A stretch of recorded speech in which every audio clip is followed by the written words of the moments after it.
नमस्कार। मैं इस फैक्ट्री की वर्कर हूँ। काम करने दौरान मतलब जब फैक्ट्री में मैं अपनी ड्यूटीज़ परफॉर्म कर रही थी, उस दौरान एक अनफॉर्चुनेट एक्सीडेंट हुआ जिस वजह से मेरी एक बाजू कट गई। ठीक उसी तरह से ये जो वर्कर है, इनके साथ भी एक हादसा हुआ था और इनका एक अंगूठा कटा। ऐसे ही ये जो वर्कर हैं, इनकी तो मृत्यु ही हो गई थी। मैं आपको ये बताना चाहती हूँ कि हमारे जैसे ऐसे बहुत सारे वर्कर्स होते हैं जिनका एम्प्लॉयमेंट ड्यूरिंग द एम्प्लॉयमेंट जब वो अपनी ड्यूटीज़ परफॉर्म कर रहे होते हैं उस वक्त हादसे हो जाते हैं, जिसकी वजह से किसी की बाजू कट जाती है, किसी का अंगूठा कट जाता है, किसी का पूरा पैर टूट जाता है, किसी की तो डेथ ही हो जाती है। अब जैसे मेरी एक बाजू कटी तो I am incapable to do all work. मैं अब कोई भी काम नहीं कर सकती फैक्ट्री में। जैसे ये इनका अंगूठा कटा जिस वजह से अब इनकी जो काम करने की कैपेसिटी थी वो रिड्यूस हो गई, वो कम हो गई, काम करने की क्षमता कम हो गई। जैसे मान लो पहले अगर ये 2 दिन में 100 प्रोडक्ट बना सकते थे तो अब ये वही 2 दिन में सिर्फ 50 ही प्रोडक्ट क्या है प्रोड्यूस कर पाते हैं। अब जिनकी तो मृत्यु ही हो गई, सोचिए उनके डिपेंडेंट्स, उनके परिवार वाले जो डिपेंड ही उनकी कमाई पर होते थे, उनका क्या होगा। Hello everyone, welcome all to the channel. Friends, अभी अभी आपने इंट्रो में देखा कि एक वर्कर ने बताया कि अगर मान लो वो किसी भी फैक्ट्री में, माइन में, इंडस्ट्रियल इस्टेब्लिशमेंट में, कंस्ट्रक्शन इस्टेब्लिशमेंट में या किसी भी कंपनी में काम करते हैं और उस दौरान क्या है, I mean while performing their duties, उनके साथ क्या है अनफॉर्चुनेट एक्सीडेंट हो जाते हैं जिसकी वजह से वो लोग डिसेबल हो जाते हैं, इंजर्ड होते हैं और इवन डेथ भी हो जाती है।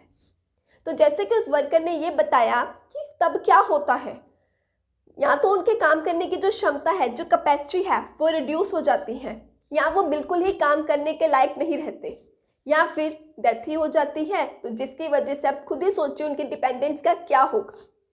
So with a view to meet such contingencies, several acts have been enacted. After all, employees are the pillars of the organization. अरे हाँ, कोई भी ऑर्गेनाइजेशन है उसके सक्सेस में जो एम्प्लॉयज़ हैं उनका बहुत बड़ा रोल होता है। That's why जो एम्प्लॉयर्स हैं उनकी ये रिस्पॉन्सिबिलिटी बनती है कि while performing their duties, अगर जो एम्प्लॉयज़ हैं उनके साथ कोई अनफॉर्चुनेट एक्सीडेंट हो जाता है जिसके चलते वो लोग इंजर्ड होते हैं, डिसेबल होते हैं या फिर डेथ हो जाती है, तो उनको फाइनेंशियल कंपनसेशन प्रोवाइड करी जाए। तो इसीलिए ना 1884 में आता है कंपनसेशन एक्ट, 1885 में फेटल एक्ट भी आया। बट ये जो माइनिंग एंड फैक्ट्री इंस्पेक्टर्स है ना, ये रियलाइज किया इन्होंने कि these acts were not sufficient, not at all. तो ये सुनने के बाद जो गवर्नमेंट थी उन्होंने कुछ वेरियस फील्ड्स के एक्सपर्ट के साथ मिलकर क्या है एक कमेटी बनाई। क्यों? अरे to enact workman compensation act 1923। और फिर 1 जुलाई 1924 को ये एक्ट लागू हो गया और ये जो एक्ट है लागू होता है पूरे इंडिया में, it extends to whole India. लेकिन अमेंडमेंट होती है 2009 में। होता ये है कि जो नेशनल कमीशन और लेबर है ना, ये कहती है कि इसका नाम चेंज किया जाए। अब तक हमने क्या पढ़ा, वर्कमैन कंपनसेशन एक्ट, उन्होंने ये बोला कि ये वर्कमैन हटाकर एम्प्लॉयज किया जाए। But why? To ensure gender neutrality. इन्होंने बोला कि कोई भी इंडस्ट्री है, इस्टेब्लिशमेंट है, फैक्ट्री है, उसमें सिर्फ मैन ही काम थोड़ी ना करते हैं, औरतें भी तो काम करती हैं। तो इसीलिए जेंडर न्यूट्रलिटी के लिए इन्होंने ये बोला कि इसका नाम एम्प्लॉयज होना चाहिए। तो फिर इसका नाम रख दिया गया एम्प्लॉयज कंपनसेशन एक्ट 1923। अमेंडमेंट के पहले वर्ड्स यूज किए जाते थे वर्कमैन एंड वर्कमेन, लेकिन आफ्टर अमेंडमेंट अब वर्कमैन की जगह एम्प्लॉय वर्ड यूज होने लगा एंड वर्कमैन की जगह एम्प्लॉयज वर्ड यूज होने लगा। Okay, now let's talk about the objectives of the act. देखो, इतना तो अब तक आप लोग समझ गए हो कि ये एक्ट कहना क्या चाह रहा है। वो ये कह रहा है ये एक्ट कि एम्प्लॉयज़ के साथ क्या है, अपनी ड्यूटीज़ परफॉर्म करते वक्त अनफॉर्चुनेट एक्सीडेंट्स हो जाते हैं, हादसे हो जाते हैं, जिसके चलते जो एम्प्लॉयज़ हैं वो डिसेबल हो जाते हैं, उनकी डेथ हो जाती है, वो इंजर्ड हो जाते हैं।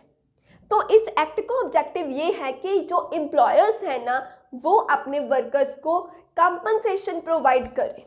अगर मान के चलो एक वर्कर है वो इंजर्ड हो गया, एक वर्कर है वो डिसेबल हो गया, तो यहाँ पर उसके एम्प्लॉयर की अब ड्यूटी बनती है, ये रिस्पॉन्सिबिलिटी बनती है कि वो क्या है, उनको कंपनसेशन प्रोवाइड करे। बट द क्वेश्चन इज कि जो डिसेबल हुए हैं, इंजर्ड हुए हैं, वो तो जिंदा है, उनको तो कंपनसेशन मिल गई, लेकिन जिसकी डेथ हो गई उसका क्या?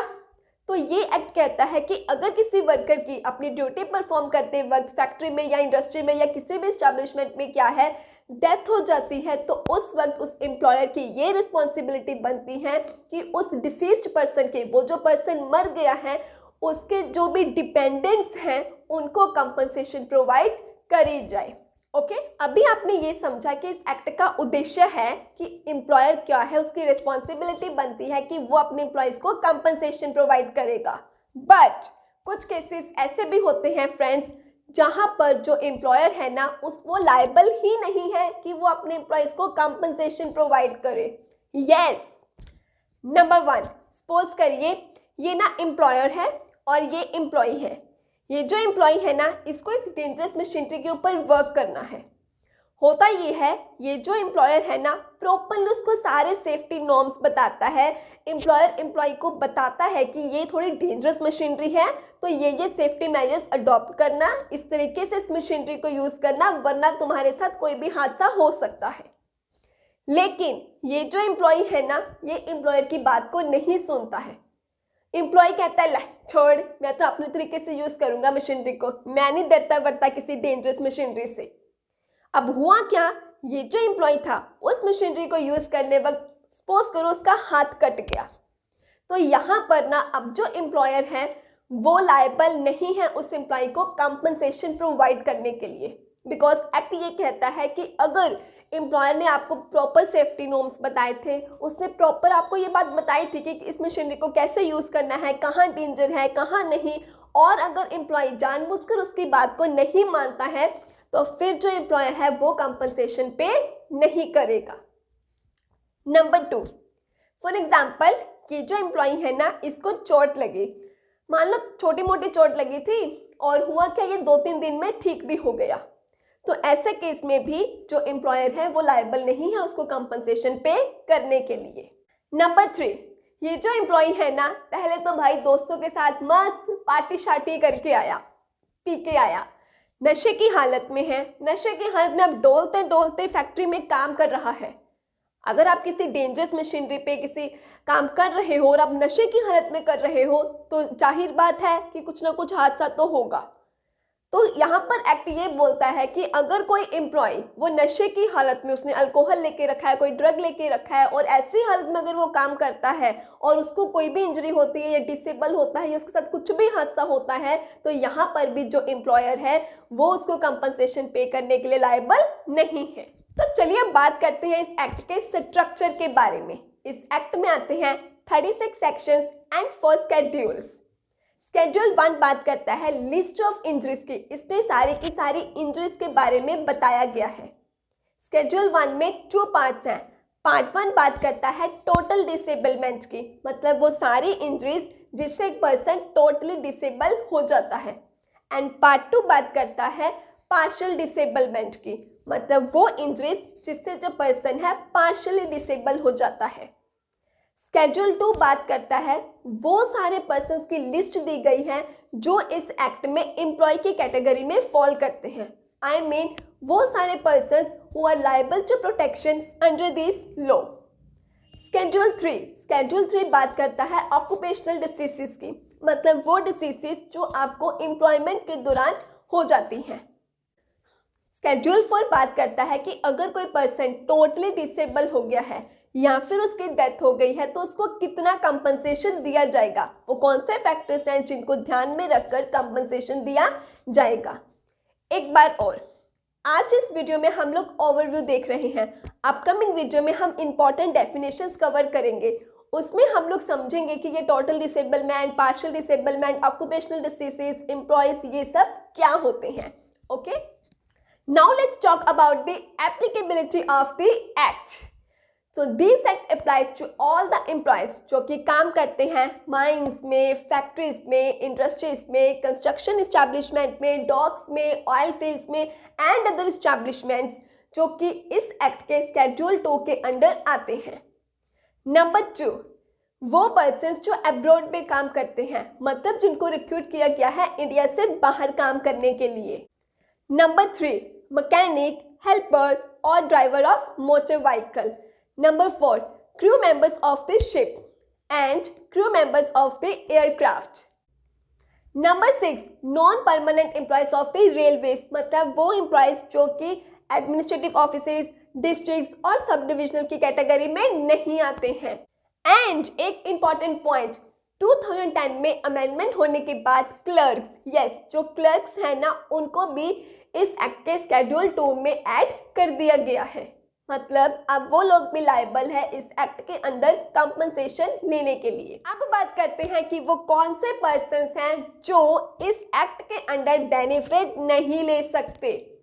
Number 1, workers of the armed forces of union. अगर कोई आर्म फोर्सेस का वर्कर है तो वो इस एक्ट के अंडर लायबल नहीं है कंपनसेशन लेने के लिए, मतलब उसको इस एक्ट का बेनिफिट नहीं मिलेगा। Number 2, employees who are already covered under ESI act 1948। कहते हैं ESI एक्ट के अंडर अगर कोई एम्प्लॉय ऑलरेडी बेनिफिट ले रहा है तो उसको ये वाला जो एक्ट है यहाँ पर कंपनसेशन के लिए फिर वो लायबल नहीं होता है। क्लियर? क्योंकि दोहरा बेनिफिट थोड़ी ना मिलेगा। अब बात करते हैं और इम्पॉर्टेंट टॉपिक की, date is amendment in 2017। Yes, इस एक्ट के अंडर 2017 में जो अमेंडमेंट्स हुई थी अब उसके बारे में बात करते हैं। नंबर 1, सबसे पहले तो ये एक न्यू सेक्शन आया। ये सेक्शन ये बोलता है, एग्जाम्पल से समझना, मान लो ये एम्प्लॉयर है एक XYZ फैक्ट्री का, इसने इसको रखा, अभी इसने इसको काम पे रखा, तो ये सेक्शन पता क्या बोलता है कि भाई साहब आपने अभी इसको इस फैक्ट्री में रखा है ना काम के लिए, तो अभी इमीडिएटली इसको ये बताओ कि इसकी राइट्स क्या है कंपनसेशन एक्ट के अंडर। यस, ये सेक्शन ये बोलता है कि अगर कोई एम्प्लॉयर जो है वो किसी वर्कर को, वो किसी एम्प्लॉय को अगर रखता है काम पर तो उसी वक्त उसको बताना पड़ेगा, उसको इन्फॉर्म करना पड़ेगा कि कंपनसेशन एक्ट के अंडर उसके क्या हक है, क्या अधिकार है, क्या उसकी राइट्स हैं, मतलब उसको राइट टू कंपनसेशन के बारे में बताना है। अब बताना कैसे है? कहते हैं रिटन फॉर्म में भी बताना है और इलेक्ट्रॉनिक मीडिया के थ्रू भी बताना है। किस लैंग्वेज में बताना है? उसी लैंग्वेज में बताना है जो लैंग्वेज वो एम्प्लॉय समझ सकता है। क्लियर? नेक्स्ट अमेंडमेंट हुई थी पेनल्टीज को लेकर। नंबर 1, सेक्शन 10 सबसेक्शन 3 के अंडर कहते हैं जो एम्प्लॉयर है ना उसको एक नोटिस बुक प्रिपेयर करनी होती है। अगर वो नोटिस बुक प्रिपेयर करने में फेल होता है तो उसको क्या है, पेनल्टी पड़ेगी। नेक्स्ट सेक्शन 10A सबसेक्शन 1 ये बोलता है कि जो एम्प्लॉयर है ना उस रिपोर्ट की जो स्टेटमेंट है वो कमिश्नर को उसको भेजनी रहती है, लेकिन अगर वो ऐसा करने में फेल हुआ तो उसको क्या है, पेनल्टी लगेगी। नेक्स्ट सेक्शन 10B के अंडर भी क्या है, जो एम्प्लॉयर है उसको एक रिपोर्ट प्रिपेयर करनी होती है, अगर वो उस सेक्शन के अंडर भी जो रिपोर्ट प्रिपेयर करनी होती है उसको प्रिपेयर करने में फेल होता है तब भी क्या है, उसको पेनल्टी लगती है। ऐसे ही सेक्शन 16 ये बोलता है कि इस सेक्शन के अंडर क्या है, जो एम्प्लॉयर है ना उसको प्रिपेयर करना होता है return to compensation, he has to make a return to compensation, लेकिन अगर वो ये प्रिपेयर करने में फेल होता है तब भी क्या है, उसको पेनल्टी लगेगी।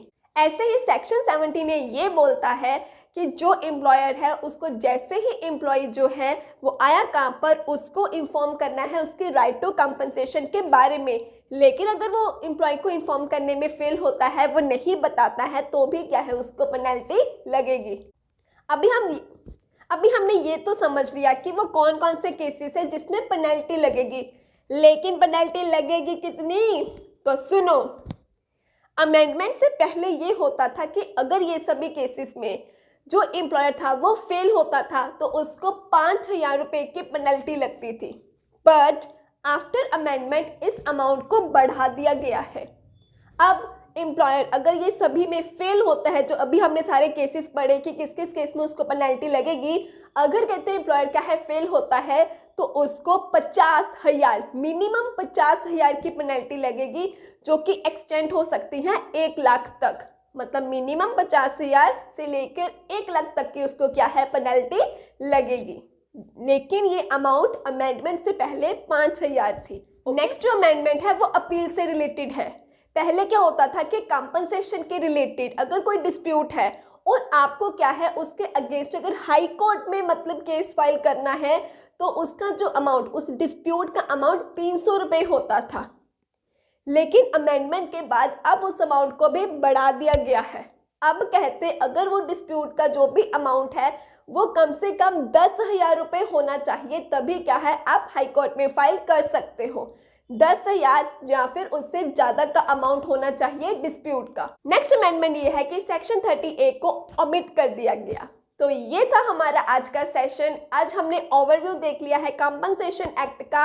अपकमिंग वीडियो में हम इसके इंपॉर्टेंट डेफिनेशंस को कवर करेंगे। लेकिन आज की वीडियो अच्छी लगी हो तो लाइक करें, फ्रेंड्स के साथ शेयर करें, कोई भी क्वेरी हो तो कमेंट सेक्शन में पूछें। And for more videos please do subscribe the channel. Thank you.